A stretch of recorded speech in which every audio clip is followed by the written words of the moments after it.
Hi everyone, this is Neha from Nepra Handmade. Welcome back to my cozy little crochet corner where we learn, laugh, and stitch together.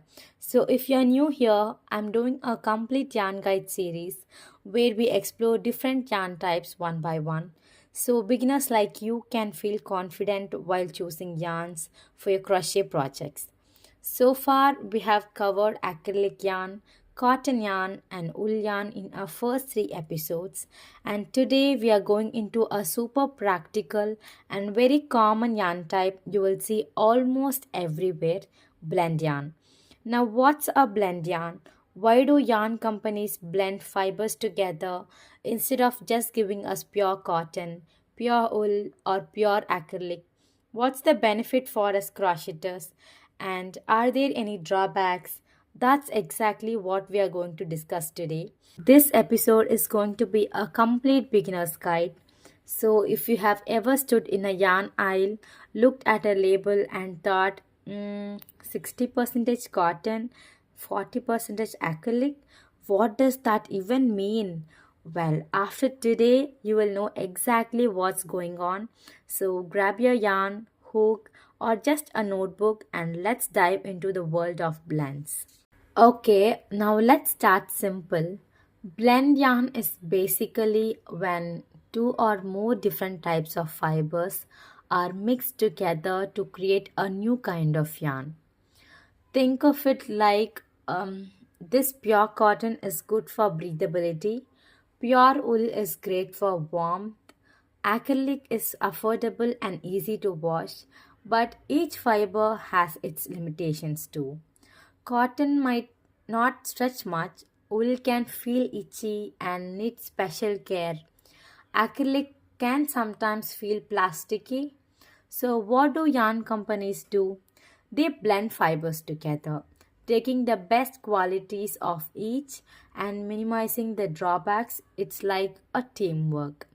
For example, a yarn that's 50% cotton and 50% acrylic gives you the softness and breathability of cotton plus the durability and easy care of acrylic too. Best of both worlds. So, whenever you see blend on the yarn label, it means the yarn has more than one fiber mixed in. Now, let's talk about some cotton blends you will see. Cotton plus acrylic. If you see it's super popular, cotton makes it breathable while acrylic keeps it light, colorful, and easy to wash. Perfect for summer tops, baby blankets, or everyday projects. Wool plus acrylic. A very common winter blend. You get the warmth of wool without the itchiness or higher price.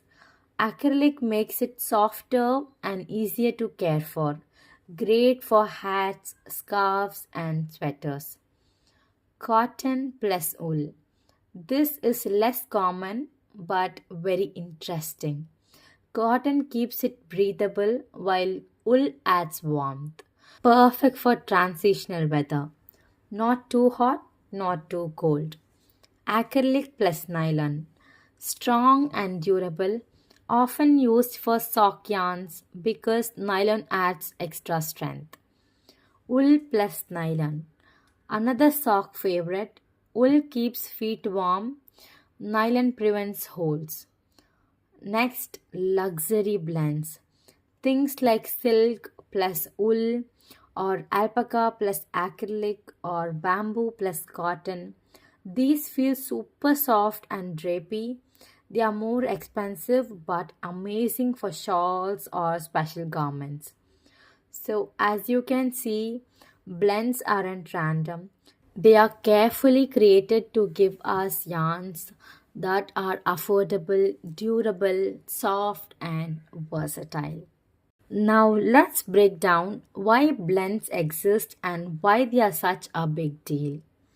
Cost balance. Pure wool or pure silk can be expensive. Mix it with acrylic and suddenly it's affordable. Practicality. Natural fibers may need hand washing. Blend them with acrylic or nylon and suddenly you can throw them in a washing machine. Softness. Sometimes blends make a yarn softer than the pure fiber. For example, acrylic added to wool reduces itchiness. Strength. Cotton may break if it's too thin, but add nylon and it's stronger. Creativity. Blends can create unique textures, colors and finishes. So basically blends gives us the best of both worlds, function and comfort at the same time. All right, let's list out the pros clearly. Affordable, cheaper than pure luxury fibers. Durable, stronger and long lasting.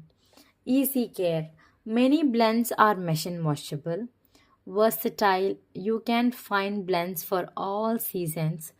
Soft and comfortable, great for beginners and sensitive skin people like me. Color variety. Blends often take dye beautifully, so you will see amazing shades. For beginners, if you see, blends are actually one of the safest choices because you don't have to worry too much about delicate care. Of course, nothing is perfect, right? Blends have some downsides too. Less natural. If you prefer 100% natural fibers, blends may feel fake. Not as breathable. Synthetic blends may trap heat compared to pure cotton or linen. Pilling. Some blends, especially with acrylic, pills faster. Care confusion. Sometimes you don't know which washing rule to follow since one fiber may shrink while the other is fine. Feel. Occasionally, blends don't capture the full luxury of natural fibers. So, yeah, blends are practical, but they are not always the ultimate choice. Now, let's get practical. If you're a beginner crocheter, here's how you can confidently work with blends. Read the label carefully first. The fiber percentage will tell you what to expect.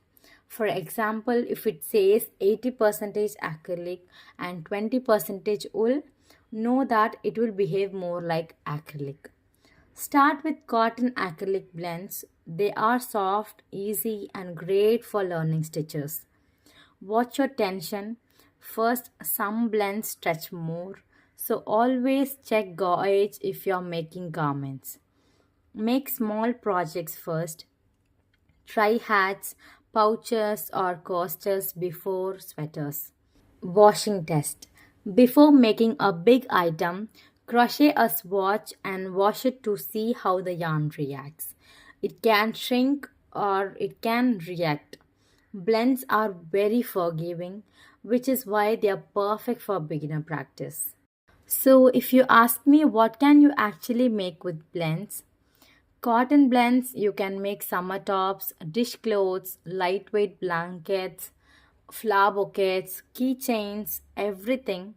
Wool blends, you can make winter hats, scarves, sweaters, cozy cardigans, like that. For acrylic blends, if you see, everyday items like toys, home decor, bags, rugs, carpet, you can make all such. For luxury blends, you can make special shawls, elegant scarves, heirloom pieces. The cool thing is, there is a blend for almost everything you want to make.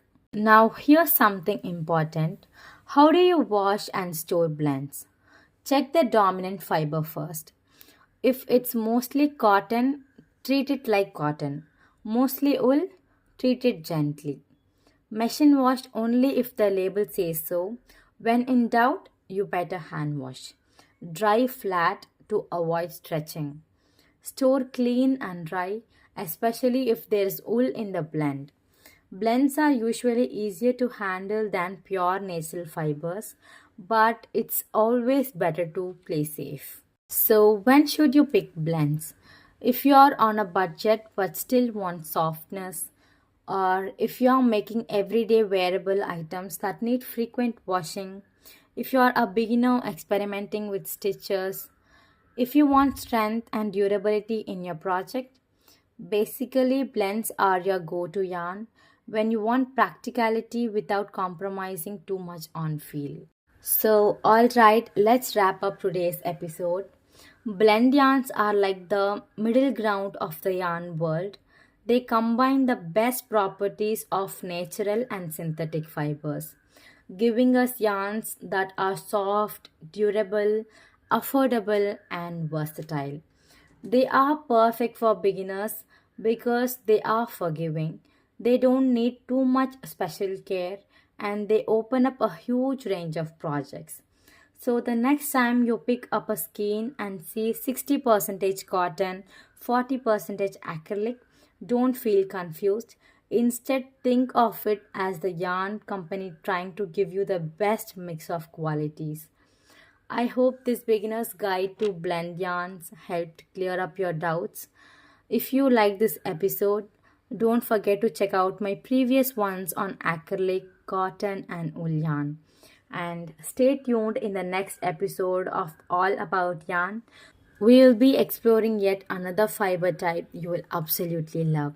Thank you so much for joining me. I'll see you in the next one. Until then, happy crocheting!